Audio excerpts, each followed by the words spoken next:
Another day, another story. Chapter 8. OF Offences AGAINSTTHE Public Tranquility. Section 141 of IPC, Unlawful Assembly. An assembly of 5 or more persons is designated an unlawful assembly if the common object of the persons composing that assembly is, first, to overawe by criminal force, or show of criminal force, the central or any state government or parliament or the legislature of any state, or any public servant in the exercise of the lawful power of such public servant, or second, to resist the execution of any law, or of any legal process, or third, to commit any mischief or criminal trespass, or other offense, or fourth, by means of criminal force, or show of criminal force, to any person, to take or obtain possession of any property, or to deprive any person of the enjoyment of a right of way, or of the use of water or other incorporeal right of which he is in possession or enjoyment, or to enforce any right or supposed right, or fifth, by means of criminal force, or show of criminal force, to compel any person to do what he is not legally bound to do, or to omit to do what he is legally entitled to do. Explanation. An assembly which was not unlawful when it assembled, may subsequently become an unlawful assembly. Section 142 of IPC, being member of unlawful assembly, whoever, being aware of facts which render any assembly an unlawful assembly, intentionally joins that assembly, or continues in it, is said to be a member of an unlawful assembly. Section 143 of IPC, punishment. Whoever is a member of an unlawful assembly, shall be punished with imprisonment of either description for a term which may extend to 6 months, or with fine, or with both. Section 144 of IPC, joining unlawful assembly armed with deadly weapon. Whoever, being armed with any deadly weapon, or with anything which, used as a weapon of offense, is likely to cause death, is a member of an unlawful assembly, shall be punished with imprisonment of either description for a term which may extend to 2 years, or with fine, or with both.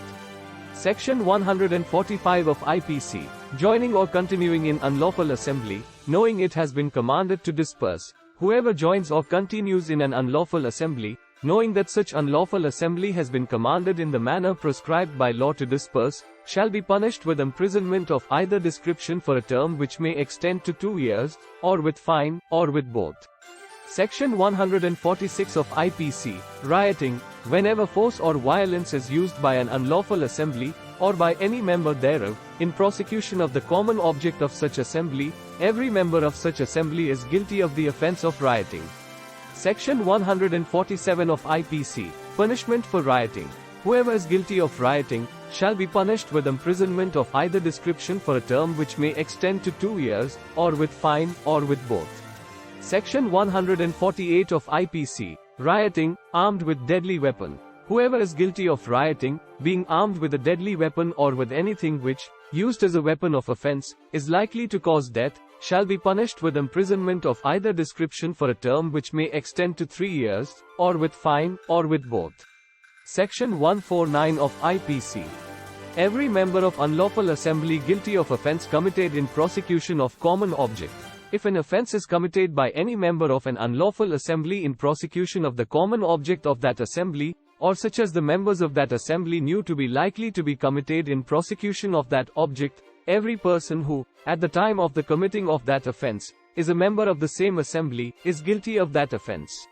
Section 150 of IPC, hiring, or conniving at hiring, of persons to join unlawful assembly. Whoever hires or engages, or employs, or promotes, or connives at the hiring, engagement or employment of any person to join or become a member of any unlawful assembly, shall be punishable as a member of such unlawful assembly, and for any offense which may be committed by any such person as a member of such unlawful assembly in pursuance of such hiring, engagement or employment, in the same manner as if he had been a member of such unlawful assembly, or himself had committed such offense. Section 151 of IPC, knowingly joining or continuing in assembly of 5 or more persons after it has been commanded to disperse. Whoever knowingly joins or continues in any assembly of 5 or more persons likely to cause a disturbance of the public peace, after such assembly has been lawfully commanded to disperse, shall be punished with imprisonment of either description for a term which may extend to 6 months, or with fine, or with both. Explanation. If the assembly is an unlawful assembly within the meaning of Section 141, The offender will be punishable under Section 145. Section 152 of IPC, assaulting or obstructing public servant when suppressing riot, etc. Whoever assaults or threatens to assault, or obstructs or attempts to obstruct, any public servant in the discharge of his duty as such public servant, in endeavoring to disperse an unlawful assembly, or to suppress a riot or a fray, or uses, or threatens, or attempts to use criminal force to such public servant, shall be punished with imprisonment of either description for a term which may extend to 3 years, or with fine, or with both. Section 153 of IPC.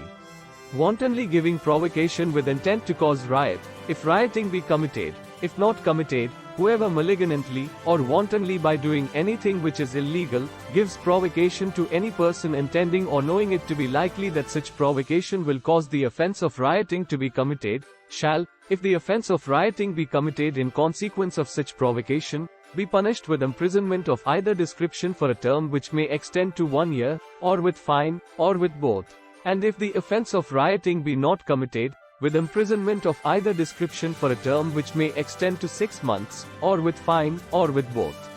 Thanks for watching.